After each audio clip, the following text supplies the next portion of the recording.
anno di carretta da tirare, di ferie litigate coi colleghi, di occhi consumati per sognare, su 1000 patinati dépliant, palmizi, belle donne, motoscafi, mari puliti, gente sorridente, cene all'aperto, musiche havaiane, spiaggioni sconfinati e cieli blu.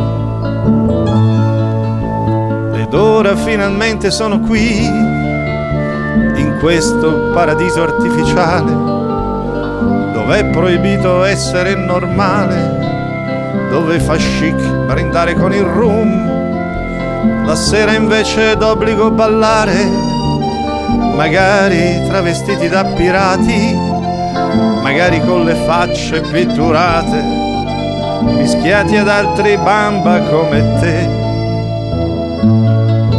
E mi è venuta voglia di tornare nella mia vecchia casa di ringhiera.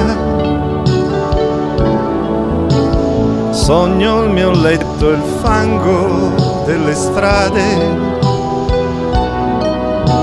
le gite sul Ticino, il mio caffè. E giuro che un altro anno sto in città e con la bici vado per viali e strappo i dépliant, strappo gli inganni, ho voglia di ubriacarmi, ho voglia di ubriacarmi di metro.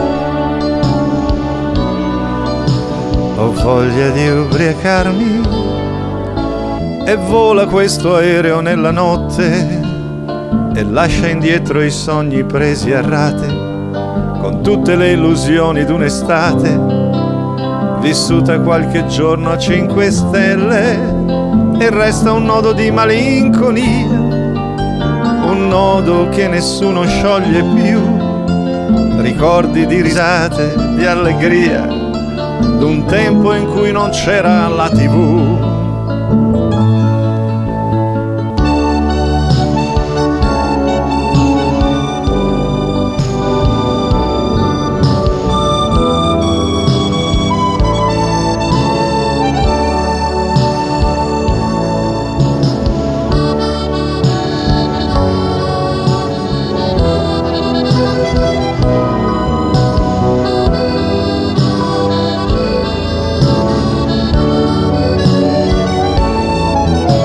E giuro che un altro anno sto in città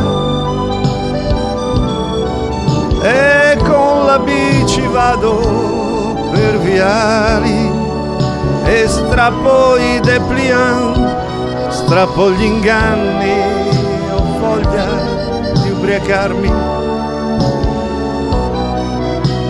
ho voglia di ubriacarmi di metro. Ho voglia di ubriacarmi di metro.